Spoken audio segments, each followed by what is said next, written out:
አርበኝነትን እንጂ ባንዳነትን አላወረሱንም።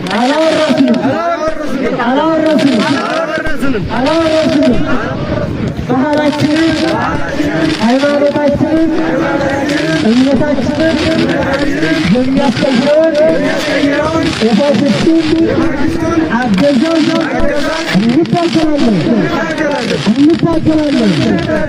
እንታገላለን።